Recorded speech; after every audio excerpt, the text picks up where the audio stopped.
Indonesia itu negeri dengan ragam budaya dan agama.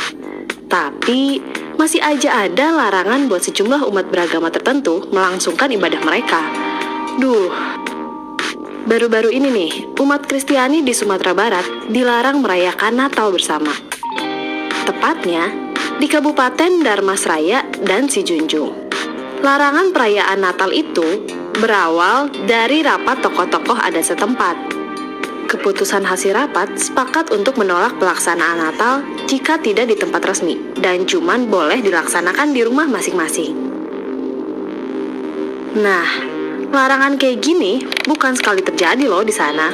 Larangan mengadakan ibadah bersama ini sering terjadi setiap tahunnya di 2 kabupaten ini, Sob. Warganya sendiri dianjurin buat ngerayain Natal di kota Sawah Lunto, yang jaraknya ratusan kilometer, alias harus ditempuh kurang lebih 3-5 jam pakai kendaraan. Wow, intinya kemarin itu ya jelas mereka menolak. Bukan hanya sebatas ibadah Natal, tapi semua bentuk ibadah. Ya, ibadah di rumah masing-masing kami izinkan katanya. Nah, bagaimana mungkin ada izin untuk beribadah di rumah? Itu konyol rasanya kan. Dan mereka tidak pernah izinkan kalau itu ibadah berjamaah istilah mereka. Dan kalau kalian ingin beribadah berjamaah, maka lakukanlah itu di tempat ibadah yang resmi.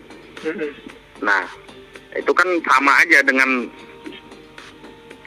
menolak sebenarnya. Bagaimana mungkin ada resmi, mereka tidak izinkan kok. Tapi emang ada ya aturan dari pemerintah yang melarang ibadah dan perayaan Natal? Lewat Undang-Undang 1945, negara Indonesia sendiri udah mendeklarasi, Sob, bakal menjamin kemerdekaan warganya untuk beragama dan beribadah. Kalau kayak gini sih, namanya bukan merdeka, Sob. Dan Undang-Undang 1945 pasal 29 ayat 2 jadi cuma di atas kertas aja. Pak Jokowi juga nih, sebagai pemimpin negara nggak melarang adanya perayaan Natal. Doi juga malah berpesan supaya warganya saling menjaga toleransi. Kita juga harus terus memperkuat nilai-nilai toleransi, nilai-nilai kerukunan, nilai-nilai persaudaraan di antara sesama anak bangsa. Begitu juga dengan Wakil Ketua MUI Majelis Ulama Indonesia Zainud Tauhid Saadi yang menghimbau umat Islam untuk menghormati perayaan Natal. Sekjen MUI Abbas Anwar juga nambahin, kalau dalam fatwa MUI bilang supaya umat Islam menghargai kebebasan non-muslim untuk beribadah.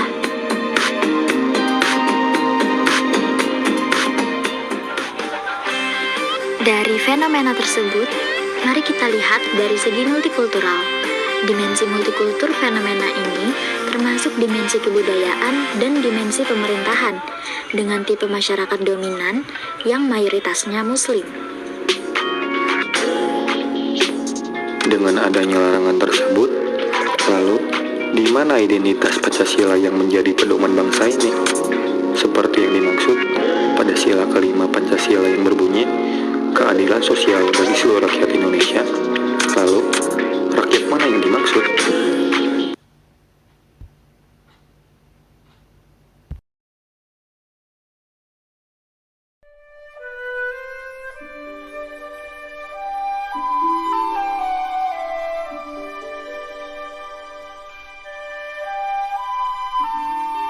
Apakah mereka bukan termasuk Indonesia? Tidak adanya keadilan bagi mereka yang ingin beribadah dan mendirikan tempat ibadahnya serta merayakan hari besarnya seperti umat agama Islam. Mereka adalah Indonesia, Bhinneka Tunggal Ika, berbeda-beda tetap satu jua.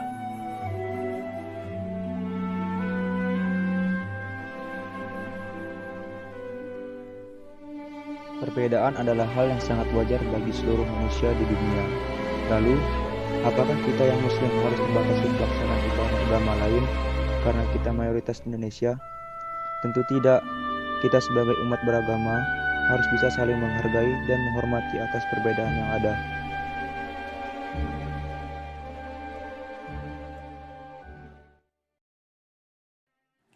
Pelaksanaan sholat Id di Masjid Jami Malang ikut memakai halaman 2 gereja. Saling pinjam fasilitas sudah menjadi kebiasaan di antara tempat ibadah berbeda agama tersebut dan sudah berlangsung sejak puluhan tahun lalu. Kerukunan serta toleransi ini membuat takjub wisatawan asing.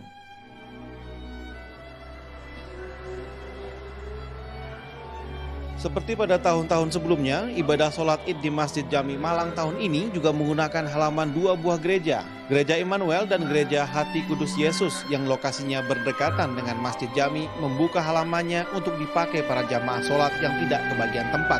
Kedua gereja ini juga meniadakan misa pagi yang biasanya dimulai jam 6 agar tidak mengganggu jalannya sholat Id.